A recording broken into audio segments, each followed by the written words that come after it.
Good morning.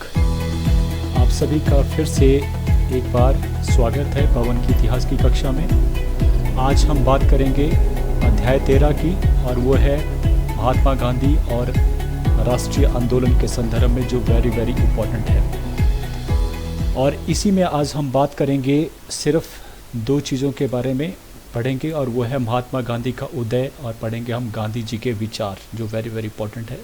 ध्यान से आप सुनेंगे। महात्मा गांधी का उदय, इस संदर्भ में आप बहुत सारी जानकारी आपको मालूम है, लेकिन फिर भी हम पढ़ लेते हैं। जन्म हुआ 2 अक्टूबर 1869 ईस्वी को काठियावाड़ गुजरात, पोरबंदर नामक जगह के स्थान के ऊपर, और पूरा नाम था मोहनदास करमचंद गांधी। करमचंद गांधी इनके पिता का नाम था, तो मोहनदास करमचंद गांधी। माता का नाम श्रीमती पुतलीबाई और पिता का नाम श्री करमचंद गांधी। पिता जो है राजकोट रियासत के दीवान थे, बड़े ओहदे पर थे, मतलब घर से अमीर थे। माता जो है गृहिणी थी, असाधारण थी और धार्मिक प्रवृत्ति वाली स्त्री थी। शिक्षा इनकी पोरबंदर मिडल और राजकोट हाई स्कूल में हुई, और ये औसत छात्र थे। जो औसत बच्चे हैं वो जान लें कि औसत होना कोई बीमारी नहीं है या बुरा नहीं है। अगर आप में हिम्मत है, आप में कुछ करने की लगन है, तो आपको इतिहास याद करेगा, गांधी जी की ही तरह। मैट्रिक के बाद की परीक्षा उन्होंने भावानगर के सामलदास कॉलेज से कुछ परेशानियों के साथ जो उत्तीर्ण की। परेशानियाँ क्या थी कि उनके घर वाले उनको बैरिस्टर बनाना चाहते थे, और ऐसा नहीं करना चाहते थे, जो परेशानियाँ आज भी अधिकतर गाँव घरों में देखने को मिलती है। 1887 और 91 ईस्वी में क्या उन्होंने कानून की शिक्षा जो है इंग्लैंड से ली, विदेश से पढ़कर वो आए। 87 से लेकर 91 तक किसकी बैरिस्टर की पढ़ाई, वे अब वकील बने। 1891 ईस्वी में जब वो भारत लौटे तो उन्होंने सर्वप्रथम मुंबई में अपनी वकालत जो है आरंभ की, लेकिन उन्हें विशेष सफलता प्राप्त न हुई।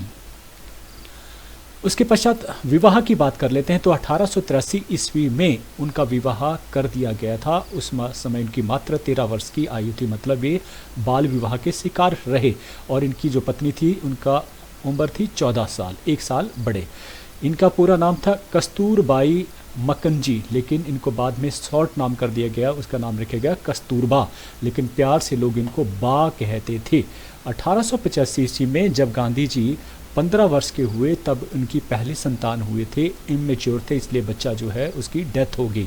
लेकिन उसके पश्चात इनके 4 और बेटों ने जन्म लिया, जिनके नाम थे हरिलाल गांधी 1888 में पैदा हुए, मणिलाल गांधी 1892, रामदास गांधी 1897, देवदास गांधी 1900 ईस्वी में इनका जन्म हुआ। फिर बात करते हैं कि दक्षिण अफ्रीका, जो सबसे इम्पोर्टेंट पार्ट है गांधी जी के लाइफ का। 1893 ईस्वी में ये अब्दुल्ला कंपनी का केस लड़ने के लिए जो अफ्रीका इनको जाना पड़ा।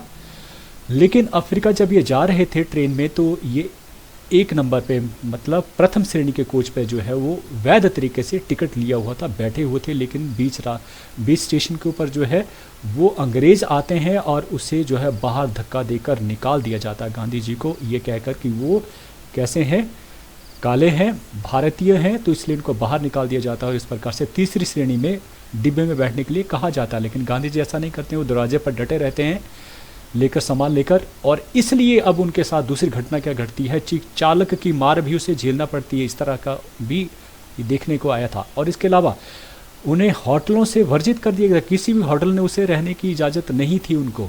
और अफ्रीका में एक और चीज़ किया गया कि उनके ऊपर मुकदमा चलाया गया था, और मुकदमा में क्या था कि पगड़ी उतारने का आदेश उनको दिया गया था, लेकिन उन्होंने ऐसा करने से इनकार कर दिया था। तो ये घटनाएं जो है गांधी के साथ हुई थी दक्षिण अफ्रीका में, और इन्हीं घटनाओं ने उन्हें 22 वर्ष तक वहाँ रोके रखा। और क्यों? क्योंकि अब वो जो है जान चुके थे कि वो कहीं भी जाए, उनका रंग या उनका भारतीय होना जो है वो कभी नहीं मिटेगा, चाहे वो इस तरह के सूट बूट पहन के ही गए हों। लेकिन अब वो केवल जो है गांधी बचे थे, ठीक है, महात्मा गांधी बचे थे, जिसके पास 2 कपड़े थे और 1 डंडा था। तो इस प्रकार से सत्याग्रह की सबसे प्रारंभ जो है उन्होंने अफ्रीका से ही किया था, जिसमें वो काफ़ी सफल हुए थे। फिर आता है 1815 का दौर, जब वो भारत लौटे तो उस समय भारत में जो है राष्ट्रीय चेतना काफ़ी हद तक जो है वो विकास हो चुका था। यहाँ पर आंदोलन शुरू हो चुके थे। राष्ट्रीय कांग्रेस की स्थापना 1885 में ऑलरेडी हो चुकी थी, और उस समय लाल बाल पाल का काफ़ी बोलबाला था। लाला लाजपत राय, बाल गंगाधर तिलक और विपिन चंद्र पाल, ये काफ़ी उसमें प्रभावशाली थे। 1915 ईस्वी में जो 1905-7 ईस्वी में एक स्वदेशी आंदोलन हुआ था, उसी को ही इन्होंने अपना आधार बनाया और उसी के साथ ही उन्होंने पदार्पण किया राजनीति में। और उनके राजनीति के गुरु थे, याद रखना है, गोपाल कृष्ण गोखले। और प्रथम विश्व युद्ध में इन्होंने अंग्रेजों का सहयोग इसलिए किया क्योंकि वो उनको ये वादा किया गया था कि उसके पश्चात उनकी फेवर में बहुत सारे जो है वो सुधार किए जाएंगे भारतीयों को लेकर, लेकिन ऐसा नहीं हुआ। 1916 ईस्वी में अहमदाबाद के पास साबरमती आश्रम की स्थापना देख लेंगे, ये आपका साबरमती आश्रम है।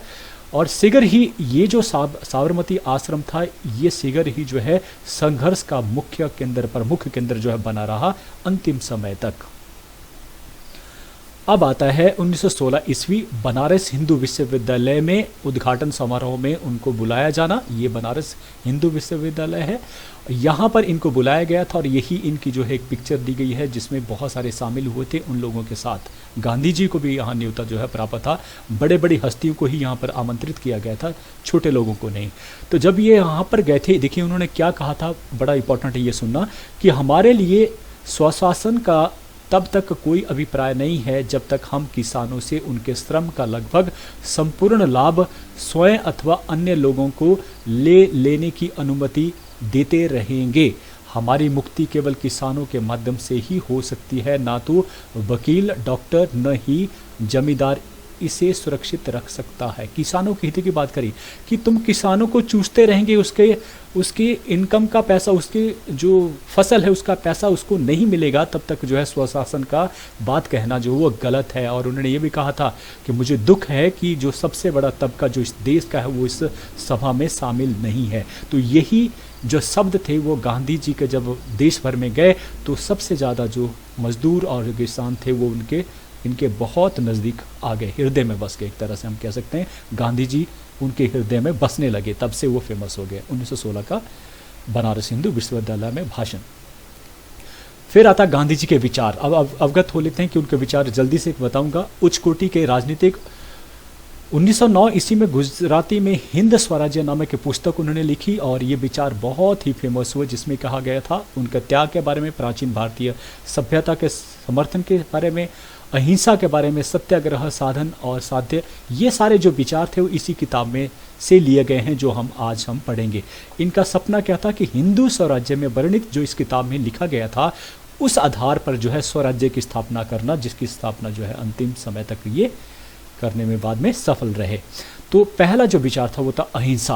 अहिंसा के बारे में इनका विचार था कि राजनीतिक विचारधारा का केंद्र बिंदु अहिंसा मनुष्य जाति का तथा हिंसा पशु जाति का नियम। बड़ा इंपॉर्टेंट कहा इन्होंने। हिंसा किसका है, हिंसा है पशुओं का, क्योंकि उनको तो कोई पता नहीं होता है पशुओं को, उनको कोई दिमाग नहीं होता है, वो हिंसा कर सकते हैं, लेकिन जिसके पास दिमाग है उसका जो गहना जो है उसको कहा गया अहिंसा, ये मनुष्य जाति के लिए कहा गया। इनके अनुसार अहिंसा का पालन करने वाला व्यक्ति तलवार की शक्ति रखता हुआ भी कभी तलवार नहीं उठाता। जरूरी नहीं है कि एक अहिंसा का पालन करने वाला व्यक्ति तलवार उठाएगा, वो बिना तलवार के भी तलवार की ही तरह कार्य करेगा अपने कर्म और अपने वाणी से, जो महात्मा गांधी ने दिखाया। उन्होंने बिना कोई तलवार चलाए, डंडा चलाए जो है वो भारतवर्ष को आज़ादी दिलाने में सबसे महत्वपूर्ण भूमिका, मैं नहीं कहूँगा कि औरों ने नहीं की, लेकिन सबसे महत्वपूर्ण भूमिका जो है गांधी जी ने इस भारत देश को आज़ादी में निभाई। तो अहिंसा, ये कहते हैं अहिंसा कायर और कमज़ोर लोगों का अस्त्र नहीं है। ये सोचे कि जो कमज़ोर हैं वो इनका अस्त्र अहिंसा है। मैं कमज़ोर था, गांधी जी वो ये कि गांधी जी कमज़ोर थे इसलिए वो उन्होंने अहिंसा को अपनाया। उन्होंने बिल्कुल नहीं कहा, उन्होंने कहा केवल नीडर और बहादुर लोग ही इसका उपयोग कर सकते हैं। जो निहत्था चलेगा, अपनी बात को रखेगा, वो सोचिए कितना निडर होना पड़ता है। तो ये गांधी जी ने कहा अपने पहले विचार में। दूसरा विचार उन्होंने कहा कि सत्याग्रह को प्रमुख स्थान प्राप्त था उनके जीवन में। सत्याग्रह क्या होता है कि सत्य के लिए आग्रह करना, सभी को कहना कि तुम सत्य बोलो। इन्होंने कहा भी है कि सच्चा व्यक्ति अकेले ही सत्य तक पहुंच सकता है। इन्होंने अपने जीवन में इस आदर्श को अपनाया और ऐसा करके दिखाया भी दुनिया को। इनका मानना था कि सत्याग्रह आत्मा की शक्ति या प्रेम शक्ति है। एक आदर्श सत्याग्रही हर उस चीज़ के सामने झुकने से इनकार करता है जो उसकी दृष्टि में गलत होता है। जो सच्चा आदमी होता है वो कभी झुकता नहीं है, क्योंकि उसे मालूम है कि वो बोल रहा है, सच ही बोल रहा है। तो इस तरह से जो है सत्याग्रह उनके लिए जिंदगी में सबसे बड़ा गहने के तौर पर उन्होंने इस चीज़ को माना था। वह शांत रहते हुए भी बुराई का विरोध करता है। सत्याग्रह के लिए 4 शर्तों का होना अति आवश्यक है। 4 शर्तें क्या थी? ब्रह्मचर्य का पालन, गरीबी का पालन, सत्य का पालन और निडरता का पालन। ये अलग चीज़ है कि उन्होंने जो है वो खुद शादी करी थी, लेकिन फिर भी उन्होंने जो कोशिश करी कि उस व्यवहार में भी जो है वो इन 4 चीज़ों को अपना सके। ब्रह्मचर्य का पालन जो है वो इसलिए किया कहा गया क्योंकि यदि वो ब्रह्मचर्य का, अगर हम भगत सिंह की तरफ को देखते हैं तो भगत सिंह इसलिए कुर्बानी दे पाए क्योंकि उनके परिवार तो था, माता पिता थे, लेकिन अगर उनकी शादी हो गई होती तो शायद उनका जो सोचने की शक्ति थी वो थोड़ा सा अलग रहती, शायद वो कुर्बानी ना दे पाते। तो इसलिए कहा गया ब्रह्मचर्य का पालन, गरीबी का पालन, सत्य का पालन, निडरता का पालन, ये सारी चीज़ें जो है उन्होंने कहा सत्याग्रह के लिए। फिर तीसरा आता है स्वदेशी। स्वदेशी वह भावना है जो हमें दूर की चीज़ों को छोड़कर अपने आसपास की चीज़ों के इस्तेमाल तक सीमित करती है। इम्पॉर्टेंट है कि स्वदेशी वह भावना है जो हमें दूर की चीज़ें, दूर के मतलब उन्होंने कहा कि विदेश की चीज़ें, उनका भाव था कि दूसरे देशों से जो चीज़ें मंगवाई जाती हैं वो गलत है। क्या तुम इतने सक्षम नहीं है कि अपने ही देश में उन चीज़ों को आप, या है तो उनको ही अपनाएं। जिस प्रकार से खादी बनाना, लोग खादी के कपड़े जो है पहनना पसंद नहीं करते थे क्योंकि वो महंगा पड़ता था, आदमी द्वारा बनाया जाता था और इस कारण, लेकिन गांधी जी ने कहा अपना, जो आपके पास है उन्हीं वस्तुओं को अपनाना। तो स्वदेशी कितना, इससे क्या होगा कि अपने जो लोग हैं उनको जो है, जो घरेलू उद्योग हैं वो विकसित होंगे, उनको काम मिलेगा। तो इसीलिए गांधी जी ने जो है चरखा चलाने का कार्य भी जो है वो शुरू किया, जो बहुत लोकप्रिय हो लोगों के बीच में। फिर चौथा हम बात करते हैं, वह है उनका विचार जो है वो है स्वराज्य। स्वराज्य से अभिप्राय उसे सरकार से है, उस सरकार से है जो स्त्री पुरुष के बिना किसी बालिक जनता के बहुमत से बनी हो, जो राज्यों को अपने श्रम देता हो। देखिए 2 बातें इन्होंने करी यहाँ पर कि वो स्वराज्य है जहाँ पर 2 चीज़ें, एक तो बालिक जनता से बहुमत से जो सरकार बनती हो और जहाँ पर वो अपना श्रम देता हो, जैसे हम टैक्स देते हैं, इसी तरह से वो देश की प्रोग्रेस में जो है वो हाथ बंटाता हो, तो उस स्थिति में स्वराज्य कहलाता है। स्वराज्य तब होगा जब सभी में इतनी सामर्थ्य आ जाए कि वे सत्ता का दुरुपयोग होने पर सत्ताधारियों का विरोध कर सके। देखिए सत्ताधारियों का विरोध कर सके, ये इंपॉर्टेंट है जानना कि ये आप में होना चाहिए। स्वराज्य का मतलब ये नहीं है कि केवल आ गया राज्य, अब जैसे हम आज़ाद हो गए 15 अगस्त 1947, गांधी जी उस समय जो है 15 अगस्त 1947 में ना कोई झंडा फहरा रहे थे ना कुछ कर रहे थे। वो कहाँ थे? बंगाल में, जहाँ पर जो है सबसे ज़्यादा हिंदू और मुस्लिम लोगों के बीच में जो है वो उस समय सांप्रदायिक दंगे चल रहे थे, लोग मारे जा रहे थे हज़ारों की तादाद में, उनको शांत करने में लगे रहे।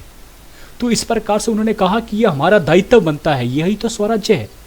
तब उसको उन्होंने स्वराज्य कहा कि आप चाहे सत्ता में हो चाहे सत्ता से बाहर हो, आप सत्ता का होना जरूरी नहीं है, सत्ता से बाहर अगर आप रहते हो और फिर आप उन दुरुपयोग से रोकते हैं, सत्ता के दुरुपयोग से, तो वो स्वराज्य है उसकी।